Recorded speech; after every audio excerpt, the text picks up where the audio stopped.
Direct, analytical tone. On June 5th, the Nasdaq 100 experienced a relentless 1,477-point drop, ending the session with a negative cumulative delta of 16,965 contracts.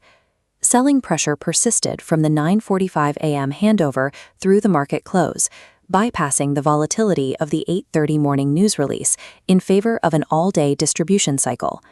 The common assumption is that price collapses as this require an air pocket, a moment where the order book empties out and price falls through a vacuum.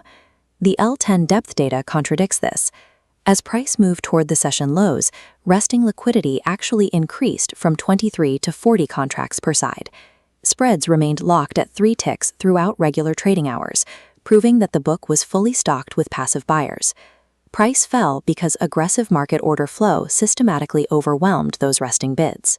This is the core of an initiative-driven move, aggressive sellers consuming liquidity rather than a lack of liquidity allowing the drop. During a distribution day, resting liquidity does not disappear. It becomes the fuel consumed by institutional sellers.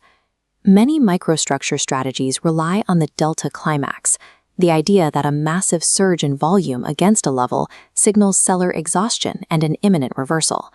Fading those signals on June 5th produced a negative expected value of $144 per contract, with a profit factor of just 0.62. This failure extended across all mean reversion signals. Traders attempting to buy absorption or fade stop runs lost money throughout the entire session. The reason lies in the mechanics of inventory transfer. On a trend day, a high delta print against the move is rarely a reversal. It is the dominant side pausing to reload its inventory against trapped participants. Applying conventional exhaustion logic during a distribution regime creates a trap that leads to consistent drawdowns. Tracking market control requires a shift in focus toward cumulative aggressor delta. Through the overnight and early warning sessions, delta remained mildly positive, suggesting passive buyers were in control of the tape. At the 9:31 a.m. open, price popped to a high of 30,100.50. This move functioned as a bull trap, representing the final moment of positive cumulative delta for the day. Control shifted at 9:45 a.m. when the cumulative delta broke below the zero line. The metric plunged to negative 17,000 contracts, ignoring every temporary price bounce for the remainder of the session. This momentum was on display at 2:43 p.m. when a massive institutional defense was completely obliterated by the downward current. A 433-lot buy order appeared at 29,150, triggering standard algorithmic detectors for absorption. Initiative sellers consumed that block immediately, forcing the market lower and leaving that buyer with a 38-point loss in 5 minutes. Directional truth is dictated by cumulative delta persistence, not by localized institutional buy orders. The post-mortem data isolates a single, robust mechanism that thrived as the market liquidated. We define this strategy as trend-aligned initiative continuation. Rule 1 requires the 1-minute bar's delta to fall within the top 15% of the session. Second, the sign of that delta must match the directional close of the bar. Finally, the bar must close beyond the session VWAP in the direction of the macro trend. In this session, these rules produced a 63.3% win rate, with a mean return of 13.1 points over a 5-minute horizon. This works because it identifies moments where balanced liquidity is exhausted, allowing the path of least resistance to persist. Statistical alpha during a liquidation comes from joining the aggressive momentum footprints.